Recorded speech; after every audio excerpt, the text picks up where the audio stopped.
Josephine Earp is best remembered today for being the common-law wife of the famed lawman and gambler Wyatt Earp, yet her life is shrouded in mystery. Join us as we go back to 19th century USA. Josephine Sarah Marcus was born in 1861 in New York City. Her parents were Jewish immigrants who originally hailed from what was then Prussia, but which today is part of Poland. Like many new arrivals in the east coast of America in the second half of the 19th century, life was a struggle for the Marcus family, and in 1868, when Josephine was just 7 years of age, they took a ship south to Panama and then north to the growing city of San Francisco. Here, Henry Marcus, Josephine's father, took up a job as a baker, and his family settled down into a degree of comfort, though hardly riches. Details of Josephine's early life, and indeed a good section of her later life, are complicated by two factors. Firstly, Josephine herself was a notorious liar. Later in life, after she had acquired a certain notoriety and fame, she would regularly invent or doctor details of her earlier life. Secondly, many facts in her life, in the popular imagination, are based on a book which appeared in 1976, entitled I Married Wyatt Earp, The Recollections of Josephine Sarah Marcus Earp. This was written by Glenn Boyer, an acquaintance of the Earp family, who based much of his information on what Wyatt and Josephine's relatives had allegedly related to him, and on some documents which he claimed to have obtained on Josephine's life. These included a memoir of sorts, apparently written by Josephine herself.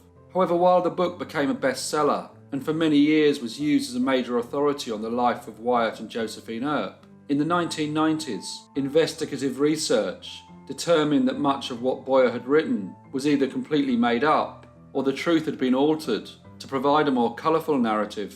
Thus, accounts of Josephine's life are complicated by her own duplicity and then Boyer's, nearly a century later.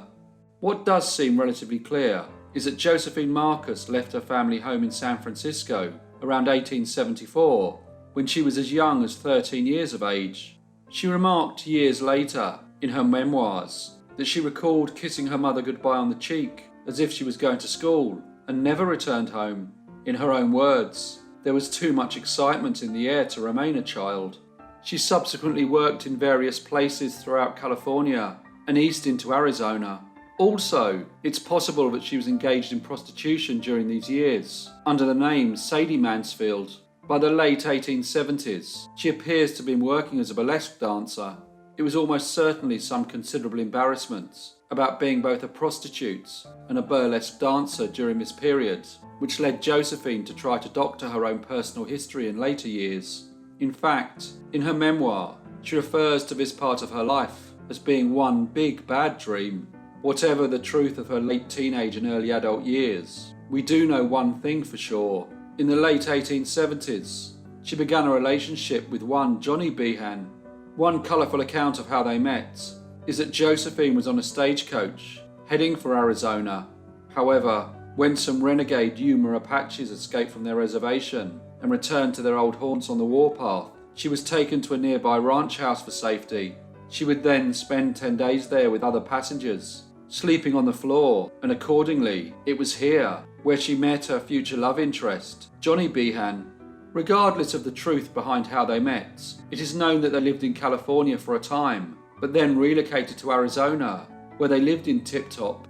However, they didn't remain there very long, and in September 1880, the couple moved again to a new settlement which had sprung up in southeastern Arizona in just a matter of months. In the late 1870s, it was called Tombstone. Tombstone was a silver rush town. In 1877, one Ed Schlieflin had surveyed the hills east of the San Pedro River in this part of Arizona and had quickly determined that there were extensive silver deposits in the area. He and a business partner filed for ownership of the seam they discovered, but as soon as word got out, people began heading to the area to find their own fortune in the rivers and the hills of southeastern Arizona. As the silver rush developed, a settlement quickly started to emerge. The boomtown was soon known, somewhat ironically, as Tombstone, as Schlieflin had been told before he went prospecting in the region that he would only find his grave or tombstone out in that part of Arizona. By the time Josephine and Johnny Behan arrived there in the autumn of 1880, the town had already swelled to several thousand people. It had 4 churches, a bowling alley, a school, 2 banks, and an ice cream parlour, while the Grand Hotel had opened just weeks earlier. But trouble also arrived in Tombstone. By 1880, there were many brothels, as well as 110 saloons, and over a dozen gambling halls. Many of those who were arriving were gruff frontiermen, as well as cowboys and other denizens of the West who liked drinking and robbing. Tombstone presented plenty of opportunities for both. In an effort to calm the growing lawlessness in the town, the authorities soon turned to some famed lawmen who had recently arrived in Tombstone. Virgil Earp was a deputy US Marshal and was a senior lawman in Tombstone over the next period. But it is his brother, Wyatt Earp, who is far more well known. Wyatt had earned a reputation as a lawman at Wichita and Dodge City in Kansas during the 1870s. In 1879, he arrived in Tombstone with several of his brothers, and John Doc Holliday, a dentist and gambler who was a close acquaintance of the Earps. By the time Josephine and Johnny Behan arrived in the town, the Earps and Holliday were increasingly involved in a feud with a number of cowboys, led by the McClory and Clanton brothers. It would soon result in the most infamous shootout in the history of the American West. After they arrived in Tombstone, Josephine and Johnny Behan were joined by his 8-year-old son Albert from a previous marriage.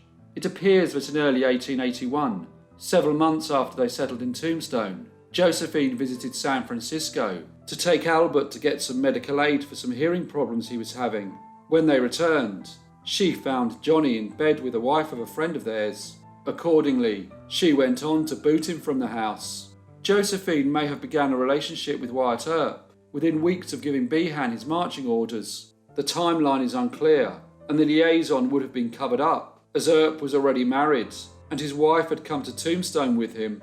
It is unclear how advanced things were between them, when on the 26th of October 1881, the feud between the Earps, the Clantons, and the McClorys came to a head. After a series of escalating conflicts, Virgil Earp, who was the town marshal of Tombstone, determined to disarm the cowboys that day. The shootout which followed has become known as the gunfight at the OK Corral. In the course of 30 seconds of exchanged gunfire, Virgil, Morgan and Doc were all injured, but Wyatt was unharmed. Billy Clanton and the 2 McClory brothers were killed, but Ike Canton and several of his allies escaped, and a feud continued for months to come. As the feud dragged on, we know that Josephine and Wyatt were now effectively living together. In the spring of 1882, she headed to San Francisco to lay low, using the name Mrs. J. Earp. The same year, Wyatt's brother, Morgan Earp, was ambushed and killed by Ike Clanton's gang.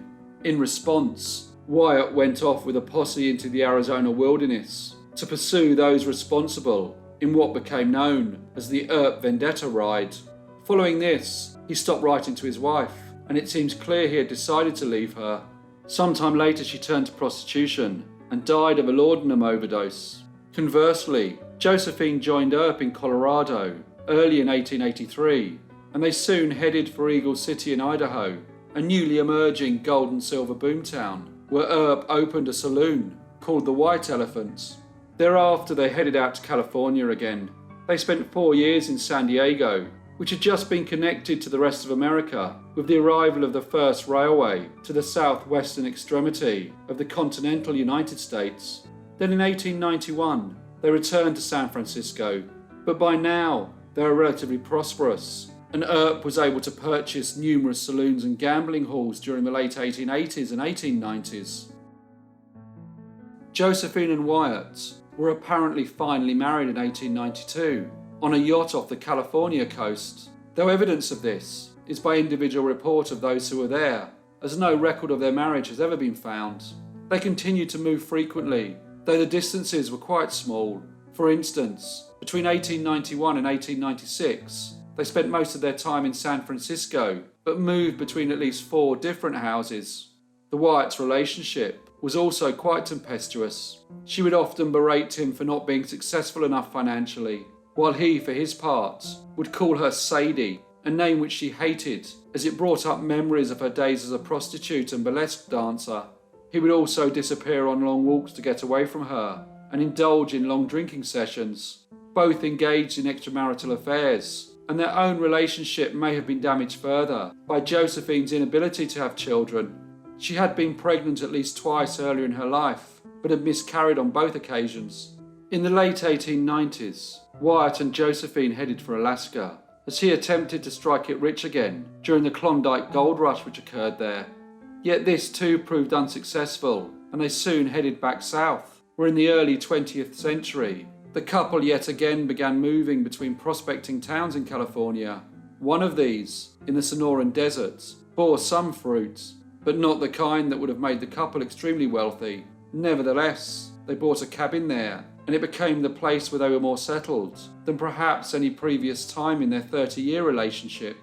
In the early 1920s, the aging couple determined to start spending some of the summer in Los Angeles, a city that was increasingly becoming the entertainment capital of America, and where the new medium of motion pictures were being made in great numbers. Many old cowboys had drifted there to try and carve out positions in the pictures. Wyatt formed several friendships and became a consultant on some of the films that depicted how life had been in the glory days of the Old West.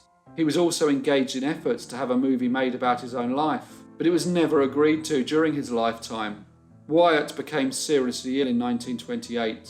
The last years of his life, and of Josephine's, subsequently were quite dismal. Always a gambler, she had developed a serious problem in later years, and an allowance, which she received from her family, was often gambled away as soon as it arrived. Her ability to care for Wyatt was also fairly limited, and observers of his final illness, before he died in January 1929, claimed that Josephine had not done a good job at all in this respect. Josephine lived until 1944 and died at the age of 83. Little is known about her life after Earp died, perhaps because his fame as a lawman many years earlier had attracted more attention to them, and also because she became increasingly peculiar in her behaviour following his death. A sign of this was that in 1939 she sued 20th Century Fox Studios when they tried to release the film Wyatt Earp, Frontier Marshal, the kind of film that Earp had sought to have made during his own lifetime. It was released anyway, but simply called Frontier Marshal. Josephine Earp spent her final years in Los Angeles. Her death, as obscure as many parts of her earlier life, in the infamous days of Tombstone. Hello everyone, and thank you very much for listening. I am Briefcase, and my channel is predominantly historical crime. I would like to thank Forgotten Lives for giving me the opportunity to narrate here, and if any of you would like to visit my channel, there is a link in the description below. And don't worry, Forgotten Lives will be back next week.